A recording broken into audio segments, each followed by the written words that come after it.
गावच्या मंडळींना आणि जवळच्या नातलग मंडळींना अगत्याची आग्रहाची आमंत्रणं पाठवणं, 2-3 दिवसांचे मेनू ठरवणं, आचारी, मोलकरीण, भांडी या सर्वांची व्यवस्था अशा अनेक कामात सगळी गुंतली होती.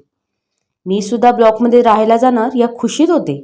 एक पाय तळ्यात आणि एक पाय मळ्यात अशी माझी स्थिती झाली होती.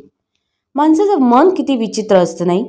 त्याला सुख हवं असतं, मात्र ते मिळालं की नेमकी त्याच वेळी त्याला गत आयुष्यातील दुःखांची तीव्रतेने आठवण होते. असं का व्हावं? सहन केलेल्या दुःखांची आता मिळणार असलेल्या सुखाची तुलना केल्याने सुखाची चव वाढते का? हो, तसंच असावं. म्हणून या नवीन घरात जायच्या सुखद संवेदनांच्या वेळी दुःख स्मृतींची मला सतत आठवण होती. काहींना पिढीचा श्रीमंतीचे वरदान तर काहींना 18-20 दारिद्र्याचा शाप असतो. माझं आयुष्य दारिद्र्याच्या शापात गेलं. वडगावसारख्या लहानग्या गावाबाहेर एकटे वडील मिळवते आणि 8 तोंड खाणारी. कमाई यथातथाच. मला 15 लागताच लग्न करून देऊन माझी सासरी रवानगी झाली.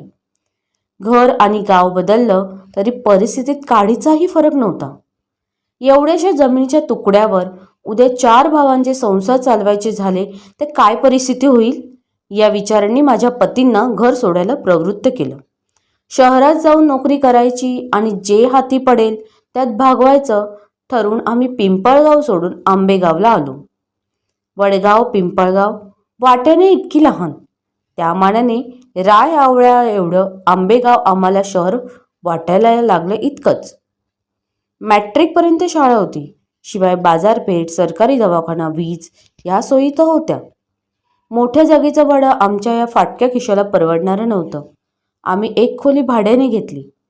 पूर्वी म्हणे तो गोठा होता. 1 दरवाजा, 2 खिडक्या, मापाच्या 4 भिंती, बांबूंच्या कामट्यांचा माळा आणि लोखंडी पत्र्याचं छप्पर. आमच्या घरापुढे नि मागे थोडी अंगणवजा जागा होती. मागील दारी मातीचं तुळशी वृंदावन करून तुळस लावली. देवपूजेसाठी वृंदावनाच्या बाजूला दुर्वांचा वाफा केला. कोपऱ्यात पारिजातकाची फांदी लावली. मला पारिजातकांच्या फुलांचं भारी वेड. एखाद्या नाजूक गोऱ्यापण हातावर मेहंदी रंगावी तसं पांढऱ्या टपोऱ्या नाजूक फुलाला केशरी देठ शोभून दिसत. रात्री कळ्या उमलायला लागल्या की अत्तराची कुपी फुटून सुगंध पसरावा, त्याप्रमाणे वाऱ्याच्या झुळकेबरोबर फुलांच्या सुवासाने आसमंत भरून जातो. आणि सकाळी दरवाजा उघडावा तो टपोऱ्या फुलांचा सडा मनाला सुखावतो. पुढच्या दारी तगर, जास्वंद आणि 4 गुलाबाच्या फांद्या